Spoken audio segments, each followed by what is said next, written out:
This is lecture 27, I believe. We're going to talk about the Antebellum South. You can break the Latin phrase in two: ante meaning before, bellum, of course, refers to war. This is the slave South before the American Civil War. I want to characterize, I guess I should first tell you why the Antebellum South is significant. If you want to attach one significance to this, it would be the creation, not the creation so much, but the ongoing existence of a slave society in the United States, which of course is founded as a republic. Let's characterize the Old South. Wealth is concentrated in the hands of few, that is the great plantation owners and slave owners. Cotton is the commodity crop which sustains the society. This is a fairly simple or primitive society as far as its demographics are concerned.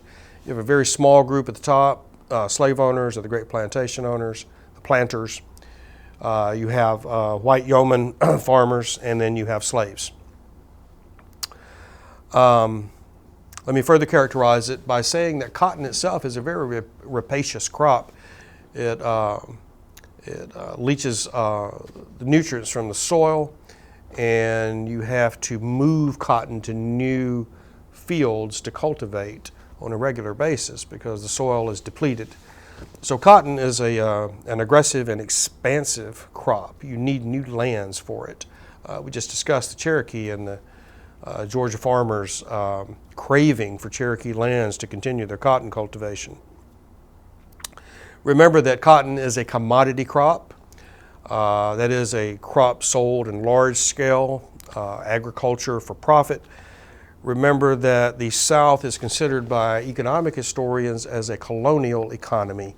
That is an economy dependent upon one major commodity crop. Now, I want to talk about modes of slave resistance here.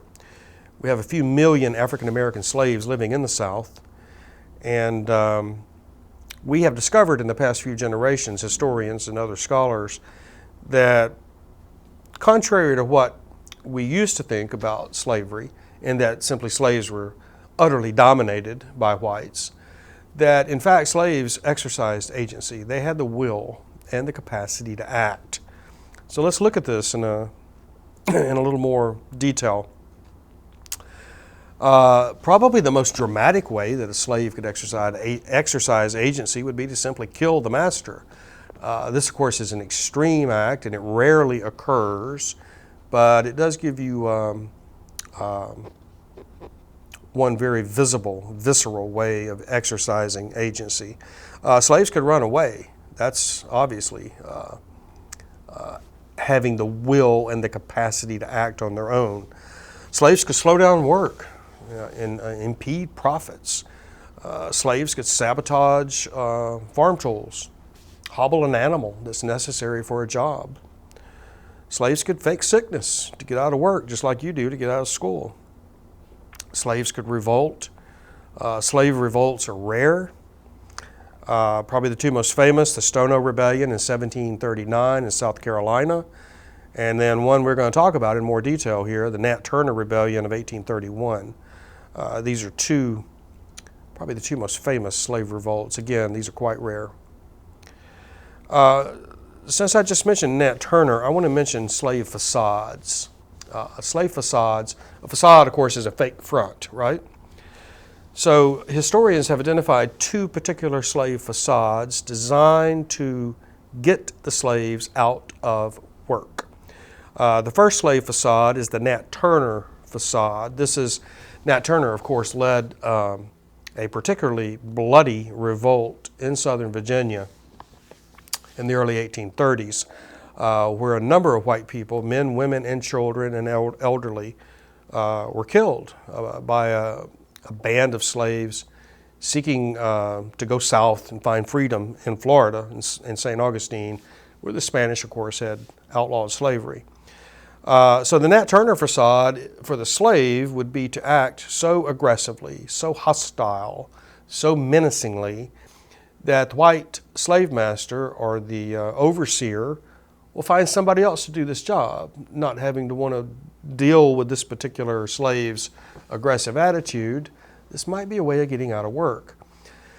Now, in opposition to that, there is what is called the Sambo facade. Here, the slave acts so lethargic, so stupid, so incapable of working that the white overseer will bypass him and find somebody else to do this job.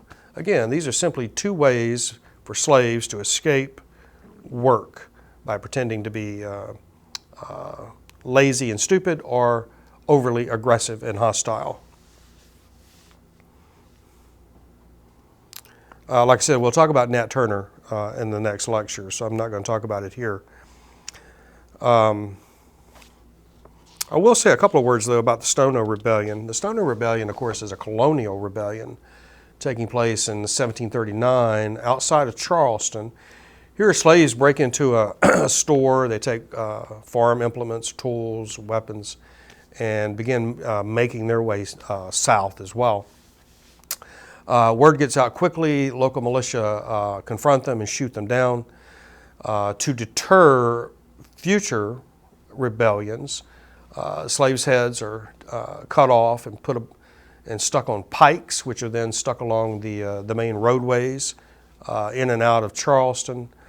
South Carolina passed laws after the Stono Rebellion prohibiting the gathering of more than a few slaves in the city. One law that I found very interesting was that white men were required now, after Stono, to bring their rifles or shotguns to church with them on Sunday morning. This, of course, was to provide the whites with an instant militia should there be a rebellion. And, of course, Sunday morning, when all the whites are at church, would be an opportune time to launch a slave rebellion. Let's continue with our modes of slave resistance. Slaves, of course, have families, and family provides a way for a slave to be something other than a slave. Think about the African-American male slave who goes to the slave quarters at night after work. For a few brief hours, he can be a father, he can be a husband. So there's a sense here of escaping the status of slave, at least for a brief time. Slaves could learn to read, become literate. White masters are a couple of different schools on this. Some whites, some paternalists will say, yes, it's fine for the slaves to read, provided their reading is confined to the Bible.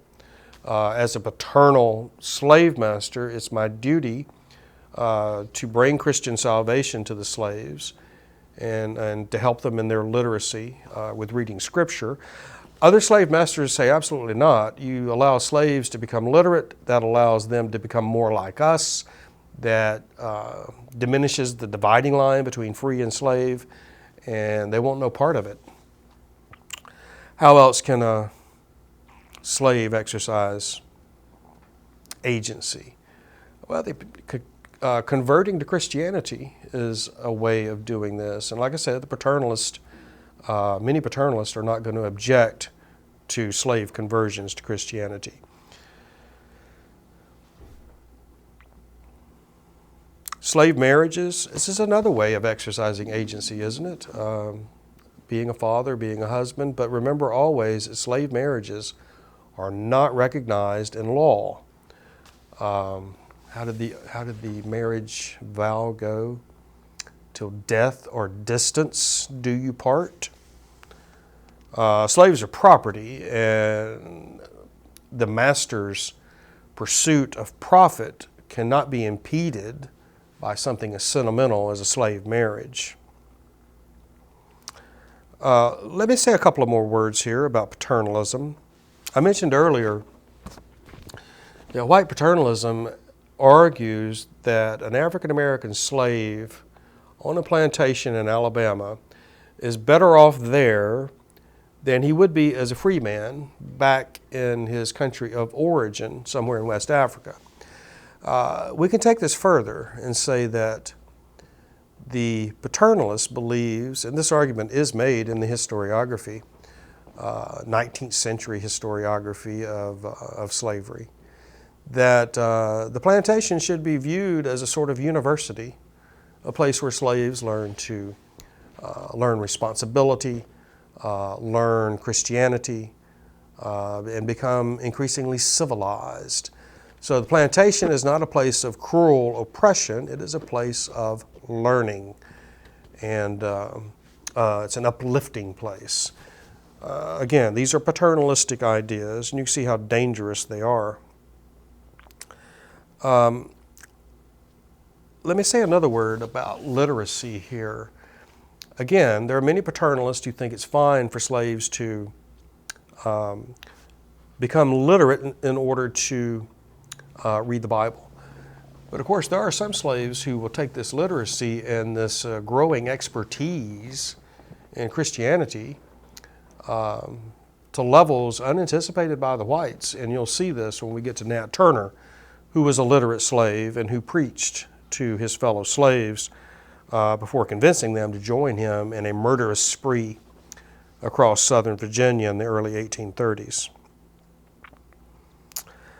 I want to make a brief word here about the cotton gin introduced in the South in the late 18th century. The cotton gin took what had become an increasingly moribund institution of slavery and re-energized it. The cotton gin separated that seed from the cotton fiber. Previously, this had been a tedious and a job that took time to do, and now the cotton gin made this much simpler, much quicker. Suddenly, we can put much more land under cotton cultivation, therefore we need more slaves.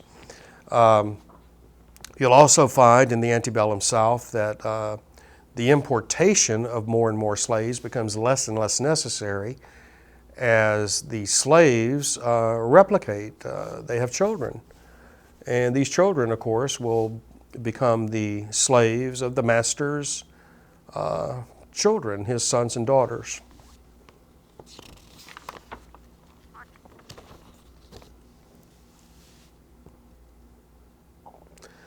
There's another question here that's worth contemplating. Some people have asked, why didn't the poor, illiterate, hookwormed whites, people with virtually no future to look forward to, why didn't they join with the slaves to overthrow this unjust slave society? The answer is remarkably simple, I think. I think it was C. Van Woodward who made this argument that for the lack of a better word, for the white trash of the Old South, no matter how illiterate, no matter how poor, without shoes, no matter how bad their diet, no matter how hopeless their future, that the poor whites of the Old South could always point to the African American slaves and know that there was an entire class of people beneath them. So instead of sympathizing with the slaves or seeking some sort of political alliance with the slaves or an economic alliance, the poor whites emulated their betters, the slave masters and the wealthier whites. Again, no matter how low they sink, there's always an entire class of millions of people who are lower than they are on the hierarchy. So in conclusion, I want to emphasize that cotton is linked to the western settlement of the United States. There's a huge demand for cotton in England as the Industrial Revolution is rolling into full swing, and the British are making clothing out of southern cotton. So you can think of the Industrial Revolution as a context for the Antebellum South as well. Remember that word we used last time, sectionalism? Again, cotton as a commodity crop based on the use of African American slaves makes the South distinctly different from the rest of the country. As we go forward, we're going to talk about the attempts to limit slavery.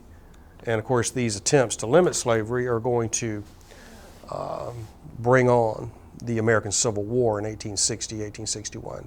And we'll pick up that later. Thank you.